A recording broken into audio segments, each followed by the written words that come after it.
नमस्कार दोस्तों, स्वागत है आपका इस यूट्यूब चैनल में। आज की इस वीडियो में मैं आपको एसबीआई म्यूचुअल फंड के एक नए एनएफओ के बारे में बताऊंगा, जिसका नाम है एसबीआई इनोवेटिव अपॉर्चुनिटी फंड। ये फंड 29 जुलाई 2024 से शुरू हुआ है और इसकी लास्ट डेट है 12 अगस्त 2024। क्या आपको इस स्कीम में निवेश करना चाहिए? ये फंड किस प्रकार से परफॉर्म करेगा? इस स्कीम का फंड मैनेजर किस प्रकार से इनकी स्ट्रेटेजी रहेगी निवेश करने की, मिनिमम अमाउंट, मैक्सिमम अमाउंट, सब बताऊंगा। तो वीडियो को पूरा लास्ट तक जरूर देखेगा। मैं हूं मुकेश और आप देख रहे हैं यूट्यूब चैनल बिग जानकारी। वीडियो चैनल पर पहली बार आया है तो चैनल को जरूर सब्सक्राइब कीजिएगा। यहाँ पर सबसे पहले आप देख सकते हैं कि एसबीआई इनोवेटिव अपॉर्चुनिटी फंड है। इसका जो बेंचमार्क है इन्होंने सेट किया हुआ है, ये निफ्टी 500। ये निफ्टी 500 के बेंचमार्क पे परफॉर्म करेगा। इसकी जो कैटेगरी है वो थेमेटिक रहेगी, तो ये आपको ध्यान में रखना है। थेमेटिक जो कैटेगरी होती है ये थीम के ऊपर बेस है, यानी कि इस फंड में जो भी स्टॉक सिलेक्शन करे जाएंगे वो उन कंपनीज में इन्वेस्ट करेगी जो कि इनोवेटिव एडॉप्शन कर रही है। मिनिमम एप्लीकेशन यानी कि लमसम अगर आप करना चाहते हैं तो मिनिमम 5,000 रुपये का निवेश कर पाएंगे। और एसआईपी की अगर बात करें तो मिनिमम 500 रुपये से आप एसआईपी यहाँ पर स्टार्ट कर सकते हैं। इस फंड का जो फंड मैनेजर है वो है मिस्टर प्रसाद पदाला। तो यहाँ पर आप देख सकते हैं ये मिस्टर फंड मैनेजर जो है प्रसाद पदाला जी, ये काफी साल से एसबीआई में परफॉर्म कर रहे हैं, बहुत सारे फंड्स को मैनेज कर रहे हैं। इस फंड का जो एग्जिट लोड है 1% का है अगर आप 1 साल से पहले रिडीम करते हैं, और 1 साल के बाद अगर रिडीम करते हैं तो आपका कोई भी एग्जिट लोड नहीं लगेगा। यहाँ पर बात कर लेते हैं इनोवेटिव की। कैसे हमारे भारत में दिन प्रतिदिन जो चीज है वो चेंज होती जा रही है। कम्युनिकेशन की अगर बात करें, जो आज हम मोबाइल फोन, स्मार्टफोन यूज करते हैं, वो कैसे पहले हमें एक कम्युनिकेट करने में महीने लग जाते थे, जो कि आज सेकंड में हो जाते हैं। यहाँ पर आप देख सकते हैं 1814 में स्टीम पावर्ड प्रिंटिंग प्रेस था, जिसके थ्रू हम कम्युनिकेट करते थे। फिर टेलीग्राफ आया, फिर टेलीफोन आया यहाँ पर, फिर ये रेडियो में हुआ, फिर टेलीविजन है, सेलफोन्स आए, पर्सनल कंप्यूटर्स है, और अब स्मार्टफोन्स। यहाँ पर कम्युनिकेशन करने का तरीका बदलता जा रहा है, तो इनोवेटिव आइडिया जो है वो एडॉप्शन जल्दी जल्दी हो रहे हैं। यहाँ पर सेकंड अगर बात करें स्टोरेज की, तो पहले बिट्स में स्टोरेज किया जाता था, जो कि आज टेराबाइट्स में हो गया है। यहाँ पर आप देख सकते हैं 1947 में विलियम्स किलबर्न ट्यूब थी, फिर ऐसे करते हैं ड्रम मेमोरी हुई, टेप्स ड्राइव्स हुई, फ्लॉपी डिस्क आई, हार्ड डिस्क आया आपका, ऑप्टिकल डिस्क है, मेमोरी ड्राइव है, और अभी क्लाउड स्टोरेज है जो कि 2006 में ही आ चुका था, जिसकी वैल्यू अब लोग धीरे धीरे कर रहे हैं। पहले सोचते थे क्या है क्लाउड स्टोरेज, पर आप देख सकते हैं कैसे धीरे धीरे जमाना चेंज होता जा रहा है। यहाँ पर इनोवेशन का जो ये है मेन कॉन्सेप्ट है, एक की डिस्ट्रीब्यूटर अक्रॉस सेक्टर, किन किन सेक्टर्स में इन्वेस्ट होगा। ऐसे देखा जाए तो ये थीमेटिक सेक्टर है, थीमेटिक फंड है, बट ये थीम के अगर हिसाब से देखा जाए, बट ये डाइवर्सिफिकेशन भी आपको यहाँ पर मिल जाता है, क्योंकि हर सेक्टर में निवेश किया जाएगा जो भी इनोवेटिव को एडॉप्ट करते हैं। ऑटोमोबाइल्स में इन्वेस्ट किया जाएगा, जैसे कि इलेक्ट्रिक व्हीकल हो गए, सेल्फ ड्राइव कार्स हो गए, हाइब्रिड व्हीकल्स हो गए। फाइनेंशियल सर्विस में यूपीआई हो गए, ब्लॉक चेन हो गए, पेमेंट एग्रीगेटर हो गए। एनर्जी में जैसे कि नई टेक्नोलॉजी, आपका हाइड्रोजन, बैटरी स्टोरेज और ग्रिड इंटीग्रेशन। कंजप्शन में भी आपका यहाँ पर आप देख सकते हैं क्विक कॉमर्स आ गए, जो कि आप घर बैठे विद इन आवर या 10 मिनट में आप घर में ग्रोसरी या कुछ भी वेजिटेबल्स मंगा सकते हैं।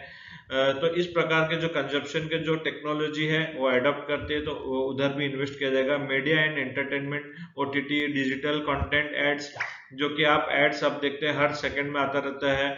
टेक्नोलॉजी, ये आपका यहाँ पर टेक्नोलॉजी में आप देख सकते हैं AI, data centres, cloud compounding, ये सब हो गया है। इंडस्ट्रियल्स में आप मैन्युफैक्चरिंग जहाँ पर होते हैं तो देखते हैं रोबोट्स के थ्रू आपका मैन्युफैक्चरिंग हो रहा है, ड्रोन्स के थ्रू डिलीवरी हो रही है, 3D प्रिंटिंग हो गई।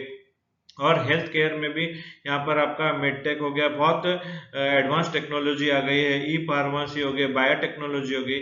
तो ये इनोवेशन इंडिया में बहुत तेजी से बढ़ते जा रहे हैं।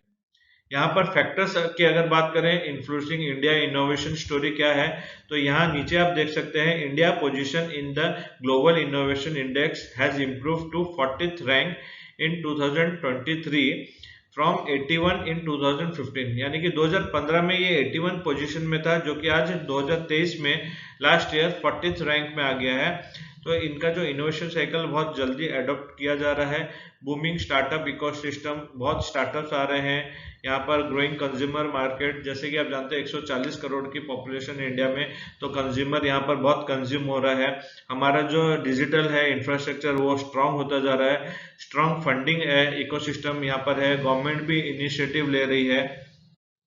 इस प्रकार से आप यहाँ पर देख सकते हैं कि बहुत इनोवेशन हो रहा है इंडिया में। बूमिंग स्टार्टअप इकोसिस्टम्स, यहाँ पर स्टार्टअप्स बहुत रेगुलरली आ रहे हैं। यहाँ नीचे आप देखिए डिटेल में लिखा है, India has the third largest startup ecosystem in the world with 115 startup in unicorn club, जो कि एक्सपेक्टेड किया जा रहा है कि आज 115 है, जो 2030 तक ये डबल हो जाएगा, यानी कि 230 से 250 के लगभग हो जाएगा। तो इसके ऊपर भी आपको ध्यान में देना है। यहाँ पर आप देख सकते हैं फिनटेक की जो है 36%, 31% का रेशियो है, ई कॉमर्स 16.8%, मीडिया एंटरटेनमेंट 6.2%। ये 6 ऐसे अक्रॉस सेगमेंट्स है जो कि इनोवेटिव तरीका से यहाँ पर आप देखिए सारे दिए हुए डिटेल्स, ई कॉमर्स में कौन कौन सी है, फिनटेक में क्या है, एंटरप्राइज टेक्स में क्या है, तो ये सब इनोवेशन के अंडर में ही आता है। तो यहाँ पर इनोवेटिव कंपनीज को कैसे आइडेंटिफाई करेंगे फंड मैनेजर, इसके बारे में दिया हुआ है। यहाँ पर आप देख सकते हैं, target business adopting automation, AI और sustainable practice in their process. वो अपने प्रोसेस में ये सब का यूज कर रहे होंगे। ऐसा नहीं कि इनोवेशन के मतलब आप कोई खाली इनोवेटिव आइडियाज लाना। आपका मैन्युफैक्चरिंग सेक्टर में भी अगर कार रोबोटिक के थ्रू बन रही है, एआई टेक्नोलॉजी के थ्रू बन रही है, तो ये भी वहीं पर ही आएगा। जैसे कि मैंने स्टार्टिंग में आपको बताया था कि हर सेक्टर में यहाँ आपको बेनिफिट मिलेगा। Identify incumbent companies that demonstrate agility in adapting to new technology और बिजनेस मॉडल्स, जो न्यू बिजनेस मॉडल्स को एडॉप्ट करेंगे। साथ ही यहाँ पर focus on companies with significant portion of their revenues allocated to R&D। R&D माने रिसर्च एंड डेवलपमेंट्स पे जो बहुत पैसा खर्चा करेंगे। यहाँ पर आपको नजरिया देखना है, जो भी आप इन्वेस्ट करेंगे इस कंपनीज में, आपका 5 से 7 साल का नजरिया जरूर रखिएगा, क्योंकि जब भी R&D के ऊपर पैसा खर्चा होता है, यानी कि रिसर्च एंड डेवलपमेंट में, तो आज अगर खर्चा हो रहा है तो इसका जो बेनिफिट आपको दिखने को मिलेगा 4-5 साल के बाद मिलेगा।